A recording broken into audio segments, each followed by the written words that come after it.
മുഹമ്മദ് യൂനിസ് എന്ന ജമാഅത്തെ ഇസ്ലാമിയുടെ പാവ സർക്കാർ അധികാരത്തിൽ വന്നതിന് ശേഷം അവിടെ ബംഗ്ലാദേശിൽ നാം കാണുന്നത് വലിയ രീതിയിലുള്ള ന്യൂനപക്ഷ വേട്ടയാണ്. അത് ഹിന്ദു എന്നില്ല, ക്രിസ്ത്യൻ എന്നില്ല, ബുദ്ധൻ എന്നില്ല, ജൈനൻ എന്നില്ല, എല്ലാവരെയും തുടർച്ചയായി വേട്ടയാടുകയാണ്. ഇപ്പോൾ ഏറ്റവും അവസാനം ഹിന്ദുവിന്റെ ക്ഷേത്രം തന്നെ തകർത്തിരിക്കുകയാണല്ലോ.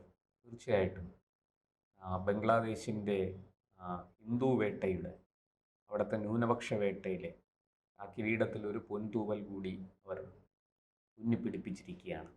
കൂട്ടത്തിൽ ഒരാളെ ശ്രീജിത്ത് വിട്ടുപോയി. സിഖുകാരെയും അവിടെ മാരകമായിട്ട് വേട്ടയാടുന്നു. അതിലൊന്നും ആർക്കും ഒരു പ്രതിഷേധവുമില്ല. നമുക്കറിയാം, ഈ ബംഗ്ലാദേശ് എന്ന് പറയുന്നത് പഴയ വംഗദേശമാണ്.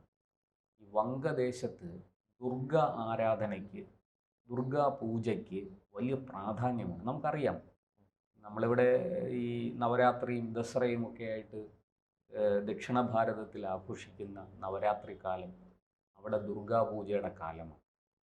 അതിന് അവർ വ്രതമെടുത്താണ് ഈ 9 ദിവസത്തെ ആചരണങ്ങൾ, ഈ ദേവി ആരാധന നടത്തുന്നത്. വലിയ പ്രാധാന്യമാണ് അത്. ഈ ബംഗ്ലാദേശിലെയും ബംഗാളിലെയും ജനങ്ങളുടെ ആ DNA-യിൽ നിന്ന് ഈ ദുർഗാപൂജയെ നമുക്ക് മാറ്റി നിർത്താൻ പറ്റത്തില്ല. അവരുടെ ക്രോമോസോമിൽ തന്നെ അത് അലിഞ്ഞു ചേർന്നിരിക്കുക. അങ്ങനെ ഒരു സംസ്കാരം അവിടെ ഉണ്ട്. അതിൻ്റെ കടക്കലാണ് ബംഗ്ലാദേശ് സർക്കാർ കത്തിവെച്ചിരിക്കുന്നത്. അതായത് അവിടുത്തെ വളരെ പ്രസിദ്ധമായ ഒരു ദുർഗാക്ഷേത്രം, അതിൻ്റെ പേര് ഖിൽഖേത് ദുർഗാക്ഷേത്രം എന്നാണ്. അതിനെയാണ് ബുൾഡോസർ ഉപയോഗിച്ച് പൊളിച്ചിരിക്കുന്നത്. പൊളിക്കാൻ ഉത്തരവ് കൊടുത്തതും സർക്കാർ അധികൃതർ തന്നെയാണ്.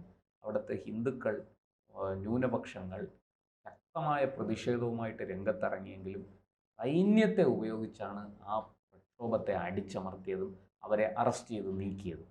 എന്നിട്ട് ആ ക്ഷേത്രം പൊളിക്കുകയായിരുന്നു. പറഞ്ഞ കാരണമാണ് അതിലും രസം. റെയിൽവേ ഭൂമിയിലാണ് ഈ ക്ഷേത്രം സ്ഥിതി ചെയ്യുന്നത്. നൂറ്റാണ്ടുകളായിട്ടുള്ള ക്ഷേത്രമാണ്.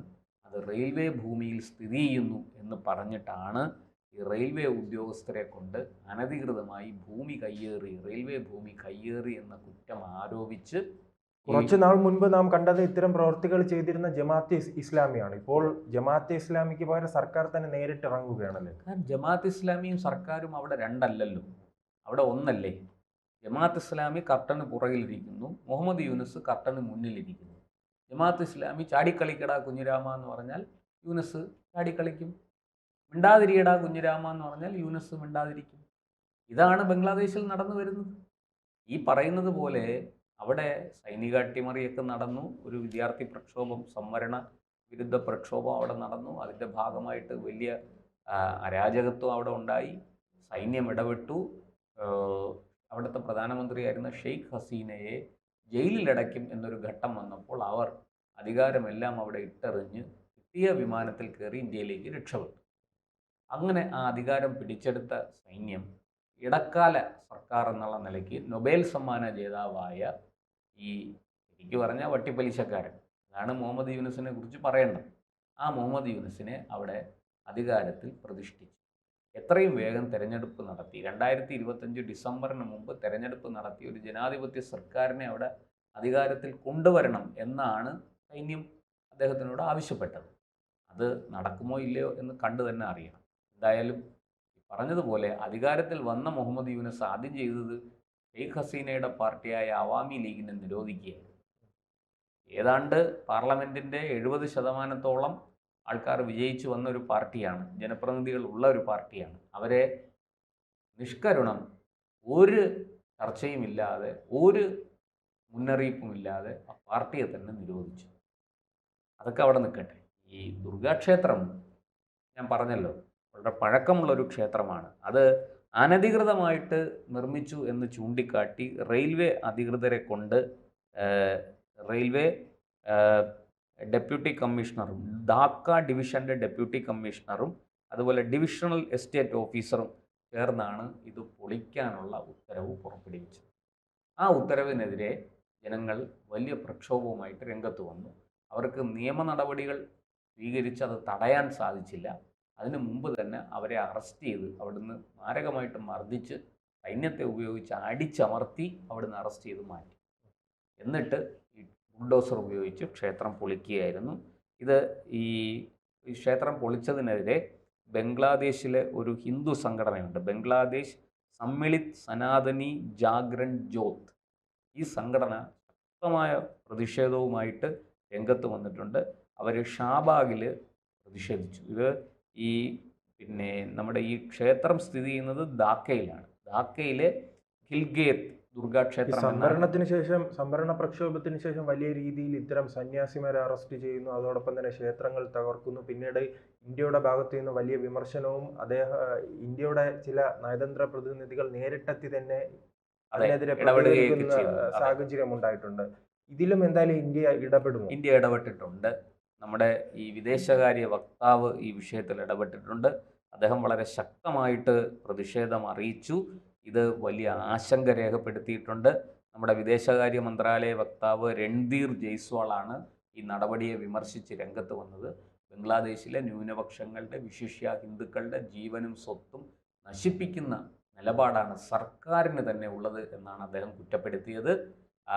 എന്ന് മാത്രമല്ല, ഇതിനെ സംരക്ഷിക്കാൻ സർക്കാർ ഒന്നും ചെയ്യുന്നില്ല. ഈ ന്യൂനപക്ഷങ്ങൾ ആരോട് പോയി പരാതി പറയും? കാരണം ഒരു സർക്കാർ എല്ലാ വിഭാഗങ്ങളെയും ഒരുപോലെ കൊണ്ടുപോകേണ്ടവരാണ്. ആരോടും പക്ഷപാതിത്വം കാണിക്കരുത്. പക്ഷപാതിത്വമില്ലാതെ, ഇരട്ടത്താപ്പുകളില്ലാതെ എല്ലാവരോടും നീതിപൂർവം പെരുമാറേണ്ടതാണ് ഒരു ഭരണകൂടം അല്ലെങ്കിൽ ഭരണാധികാരി. പക്ഷെ മുഹമ്മദ് യൂനുസിൻ്റെയും അദ്ദേഹത്തിൻ്റെ സർക്കാരിൻ്റെയും പക്കൽ നിന്ന് അങ്ങനൊരു നീതിബോധം നമ്മൾ പ്രതീക്ഷിക്കേണ്ട. അവർ ഈ പറയുന്നത് പോലെ ജമാഅത്ത് ഇസ്ലാമി തീ കൊടുക്കുമ്പോൾ ചാടിക്കളിക്കുന്ന ഒരു കുഞ്ഞിരാമൻ, ഒരു പാവ മാത്രമാണ് മുഹമ്മദ് യൂനുസ് എന്ന് ദിവസങ്ങൾ കഴിയും തോറും അതിന് കൂടുതൽ സ്ഥിരീകരണം ലഭിച്ചുകൊണ്ടിരിക്കുകയാണ്, അത് ഉറപ്പിച്ചുകൊണ്ടിരിക്കുകയാണ്. എന്തായാലും ഈ ന്യൂനപക്ഷങ്ങളുടെ ആരാധനാലയങ്ങളെ സംരക്ഷിക്കാനുള്ളൊരു നയം ബംഗ്ലാദേശ് സർക്കാരിനുണ്ടെന്ന് തോന്നുന്നില്ല. ഇപ്പോൾ ഹിന്ദുക്കളുടെ കാര്യത്തിൽ മാത്രമല്ല, നേരത്തെ പറഞ്ഞതുപോലെ ക്രിസ്ത്യാനികളുടെ പള്ളികൾ, അതുപോലെ തന്നെ ഈ പറയുന്ന ബൗദ്ധരുടെ ആരാധനാലയം, ജൈനരുടെ ആരാധനാലയം, ഇതൊക്കെ അവിടെ തകർക്കപ്പെടുകയാണ്. ശരിക്കു പറഞ്ഞാൽ ഒരുതരം താലിബാനിസം അവിടെ അരങ്ങേറുകയാണ്, ബംഗ്ലാദേശിൽ അരങ്ങേറുകയാണെന്ന് പറഞ്ഞാൽ തെറ്റില്ല. ഈ ദുർഗാദേവി ക്ഷേത്രം ഗിൽഗേത്തിലെ, ധാക്കയ്ക്ക് സമീപമുള്ള ഗിൽഗേത്തിലെ, അതാണ് അതിന്റെ പ്രശ്നം. സ്വന്തം രാജ്യത്തും ഈ പ്രത്യേകിച്ച് ഈ അവിടുത്തെ ഭൂരിപക്ഷം, ബംഗ്ലാദേശിലെ ഭൂരിപക്ഷം ആ രാജ്യത്ത് അവിടുത്തെ ന്യൂനപക്ഷത്തെ വേട്ടയാടുന്നുണ്ട്. ഇന്ന് ബംഗാളിലേക്ക് കടന്നു വന്ന് ബംഗാളിലെ ഭൂരിപക്ഷത്തെ വേട്ടയാടുകയാണ്. ഇതിനെന്തായാലും ഒരു പരിഹാരം വേണ്ട. തീർച്ചയായിട്ടും ഇതിന് പരിഹാരം ഇന്ത്യൻ സർക്കാരിൻ്റെ കടുത്ത ഇടപെടൽ ഇക്കാര്യത്തിൽ വേണം. ബംഗാളിൽ ഉൾപ്പെടെ, എൻ്റെ അഭിപ്രായത്തിൽ ബംഗാളിൽ ഈ പറയുന്നത് പോലെ അവിടുത്തെ ഇന്ത്യയിലെ ന്യൂനപക്ഷം മുസ്ലിങ്ങളാണെന്നാണ് വയ്പ്. ബംഗാളിൽ പക്ഷെ അവർ 40%-ത്തിനടുത്തുണ്ട്. ഈ 40% വരുന്ന ഒരു ജനസാമാന്യത്തിൽ പെട്ടവരാണ് അവിടുത്തെ ഭൂരിപക്ഷത്തെ ആക്രമിക്കുന്നതും അവരെ കൊലപ്പെടുത്തുന്നതും അവരുടെ വസ്തുവകകൾ കൊള്ളയടിക്കുന്നതും ഒക്കെ. നമുക്കറിയാം, ഈ ബംഗ്ലാദേശുമായിട്ട് അതിർത്തി പങ്കിടുന്ന ജില്ലകളിലെല്ലാം, മുർഷിദാബാദിലും മാൾഡയിലും, അതുപോലെ തന്നെ നാം കണ്ടതാണല്ലോ വഖഫ് ബോർഡിന്റെ സമരവുമായി ബന്ധപ്പെട്ട് കൊലപാതകങ്ങൾ വരെ നടന്നു. ഭൂരിപക്ഷ സമുദായത്തിൽപ്പെട്ട CPM-ന്റെ 2 നേതാക്കളെ കൊല്ലുകയാണ്. CPM അച്ഛനും മകനും, അത് വൃദ്ധനായ അച്ഛനെയും മധ്യവയസ്കനായ മകനെയും വെട്ടിയും കുത്തിയും കൊലപ്പെടുത്തുന്ന കാഴ്ച നമ്മൾ കണ്ടു. ചന്ദൻ ദാസ്, അദ്ദേഹത്തിൻ്റെ പിതാവ്. അപ്പോൾ ഈ ബംഗ്ലാദേശിൽ യാതൊരു വിധത്തിൽ ഉള്ള നിയമവാഴ്ചയില്ല എന്ന് വ്യക്തമായിക്കൊണ്ടിരിക്കുകയാണ്. ജമാഅത്ത് ഇസ്ലാമിക്ക് എന്ത് നിയമം, പോത്തിന് എന്ത് ഏത്തവാഴ എന്ന് ചോദിക്കുന്ന പോലെയാണ്. അവർ ഈ ഖുർആൻ അനുസരിച്ചുള്ള, മൗദൂദിയൻ സിദ്ധാന്തം അനുസരിച്ചുള്ള പിന്നെ ശരീഅത്ത് ഭരണമാണ് അവർ ആഗ്രഹിക്കുന്നതും നടപ്പാക്കുന്നതും. അങ്ങനെയുള്ള സ്ഥലത്ത് ഒരു ന്യൂനപക്ഷത്തിനും അവിടെ നിക്കക്കള്ളി ഇല്ലാതാവും. അവർക്കൊന്നും അവിടെ സ്വസ്ഥമായിട്ട് അവരുടെ ജീവിത ആചരണങ്ങളും അനുഷ്ഠാനങ്ങളും ഒക്കെ ആയിട്ട്, അവരുടെ വിശ്വാസവുമായിട്ട് അവർക്ക് മുന്നോട്ട് പോകാൻ സാധിക്കില്ല എന്ന് വ്യക്തമാണ്. ജമാഅത്ത് ഇസ്ലാമി അതിനെ അനുവദിക്കില്ല. അത് പാകിസ്ഥാനിലായാലും ബംഗ്ലാദേശിലായാലും നാളെ അത് കൊച്ചു കേരളത്തിലായാലും. അതുകൊണ്ട് തന്നെ ഈ വിഷയത്തെ വളരെ ഗൗരവത്തിലാണ് കേന്ദ്ര സർക്കാർ കാണുന്നത്.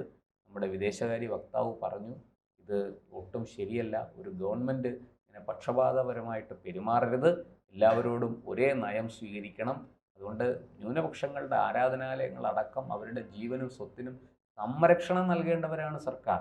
ആ സർക്കാർ ഇത്തരത്തിൽ നിരുത്തരവാദപരമായി പെരുമാറുന്നത് കടുത്ത അനീതിയാണ് എന്നൊക്കെ പറഞ്ഞ് അദ്ദേഹം രംഗത്ത് വന്നിട്ടുണ്ട്. ഈ പറഞ്ഞതുപോലെ ഇന്ത്യക്ക് ഇക്കാര്യത്തിൽ വലിയ ആശങ്കയുണ്ട്. ആ ആശങ്ക ഇന്ത്യ ഗവൺമെൻറ് ഔദ്യോഗികമായിട്ട് തന്നെ ബംഗ്ലാദേശിനെ അറിയിക്കുകയും ലോകരാഷ്ട്രങ്ങളുമായിട്ട് പങ്കുവയ്ക്കുകയും ചെയ്തിട്ടുണ്ട്. നമുക്ക് കാത്തിരുന്ന് കാണാം ബംഗ്ലാദേശിൽ എന്താണ് സംഭവിക്കാൻ പോകുന്നതെന്ന്.